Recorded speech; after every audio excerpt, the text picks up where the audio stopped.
সূরা লোকমান তারতিবিন নুজুল নাজিলের ধারাবাহিকতায় তথা কোন সূরার পর নাজিল হয়েছে সে বিবেচনায় এটি ৫৭তম সূরা। এই সূরার আগে আছে সফফাত এবং পরে আছে সূরা নাবা। তারতিবিল মুসহাব বর্তমান কোরআন মাজিদের বিন্যাস অনুযায়ী এটি ৩১ নম্বর সূরা। এর আগে আছে সূরা রুম, পরে আছে সূরা সাজদা। এই সূরাটি ৩১ নম্বর সূরা আমরা জানলাম। এই সূরাতে আয়াত আছে ৩৪টি। সূরাটি মাক্কি এবং নবুয়তের ষষ্ঠ অথবা সপ্তম বছরে নাজিল হয়েছে বলে মতামত পাওয়া যায়। তো যাক, আমরা ষষ্ঠ বা সপ্তম বছরে নাজিল ধরি নবুয়তের, সেই প্রেক্ষিতে সূরাটি মাক্কি। তো এই সূরাটির নাম হচ্ছে সূরা লোকমান। একজন আল্লাহর আস্থাভাজন একজন গোলাম, আল্লাহর একজন বান্দা লোকমান আলাইহিস সালাতু ওয়াস সালামের নামের অনুকরণে আল্লাহ তাআলা এই সূরাটির নাম করেছেন।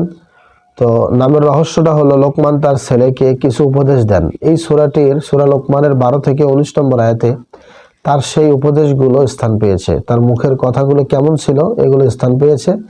এর ভিত্তিতেই মুফাসসিরিন কেরাম বলেছেন যে এই সূরাটির নাম দেওয়া হয়েছে সূরা লোকমান। মেজর থিম হলো এই সূরার ৩টি: পথ দেখানো, সঠিক পথ ও ভুল পথ। ২, ছেলের প্রতি লোকমান আলাইহিস সালাতু ওয়াস সালামের উপদেশ। ৩, সত্যিকারের পথভ্রষ্টদের পরিচয়। এই ৩টি মেজর থিম হচ্ছে সূরা লোকমানের। এরপরে এই সূরাটির সারনজুল যদি আমরা জানি, সেটি হলো মানব ইতিহাসের প্রতিটি যুগই কোনো না কোনো দিক দিয়ে সেরা। তো যেমন আমরা বর্তমান যুগকে বলে থাকি তথ্য প্রযুক্তির যুগ, এই তো সেদিনও আমরা বলতাম যে এটা বিজ্ঞানের যুগ। ঠিক তেমনি রাসূল সাল্লাল্লাহু আলাইহি ওয়াসাল্লামের সময়ে আরবে চলছিল সাহিত্যের যুগ। রসে ভরা কবিতা কিংবা ভাবে আটা কাব্য সবই ছিল তখন। এখনকার সময়ে সাহিত্যের কনটেক্সট, এই এমন কনটেক্সটে রবীন্দ্র নজরুলের উপমা উদাহরণও দেওয়া হয়। আর তখনকার সময়ে আরবে দেওয়া হতো অত্যন্ত জ্ঞানী ব্যক্তি লোকমান আলাইহিস সালাতু ওয়াস সালামের উপমা বা উদাহরণ। সেটি এমন এক সময় যখন কাফেররা আল্লাহর রাসূলকে বারবার ফিরিয়ে দিচ্ছে। কোনোভাবেই তারা এক আল্লাহর দিকে ফিরে আসবে না, বরং পড়ে থাকবে নির্জীব কিছু মূর্তি নিয়ে। তো শিরিক তাদের রন্ধ্রে রন্ধ্রে ছড়ানো। এমন পরিস্থিতিতে আল্লাহ নাজিল করলেন সূরা লোকমান, টেনে আনলেন তাদের পরিচিত লোকমান হাকিমের প্রসঙ্গ। তাদের সামনে তুলে ধরলেন লোকমান হাকিমের কিছু বক্তব্য।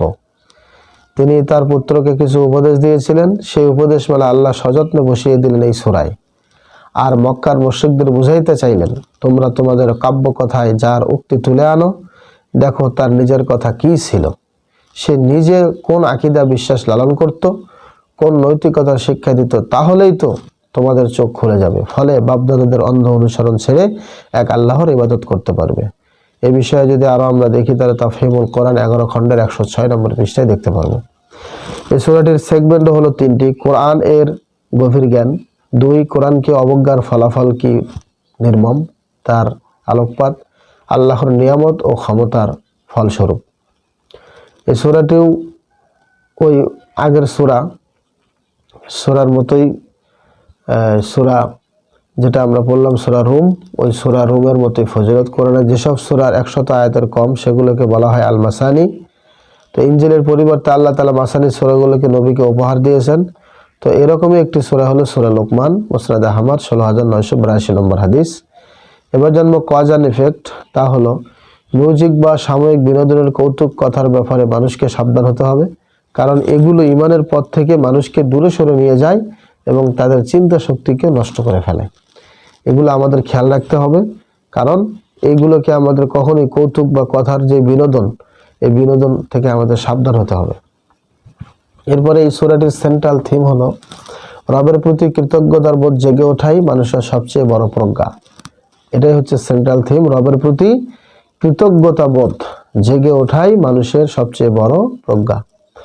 গতিপথ হলো 4টি: গভীর জ্ঞানে ভরপুর এক কিতাব আল কোরআন, 2, ভুল ও সঠিক, 3, আল্লাহর এক প্রজ্ঞাবান বান্দা লোকমান, অর্থাৎ 4, ভবিষ্যতের জ্ঞান একমাত্র আল্লাহর হাতে।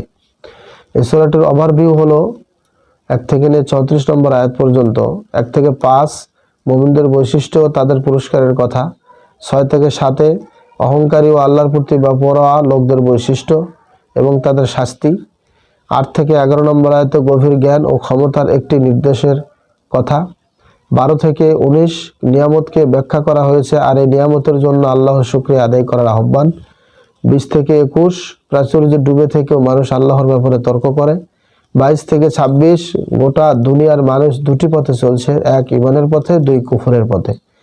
27 থেকে 28 আল্লাহর কথা চিরস্থায়ী, অনন্তকাল ধরে তার কথামালা লিখে চললেও সেগুলো কভু ফুরাবে না। 29 থেকে 32 মানুষের উপকারের জন্য পুরো মহাবিশ্বকে আল্লাহর অনুগত করে রেখেছেন, তেমনি মানুষেরও উচিত একমাত্র আল্লাহর অনুগত্য করা। 33 থেকে 34 নম্বর আয়াতে কিয়ামত ও দুনিয়ার জীবনের ধোঁকা সম্পর্কে আলোচনা উঠে এসেছে। এবার আমরা জানবো, এই ছিল সূরার ওভারভিউ, সূরা লোকমানের। এবার জানবো কেস স্টাডি।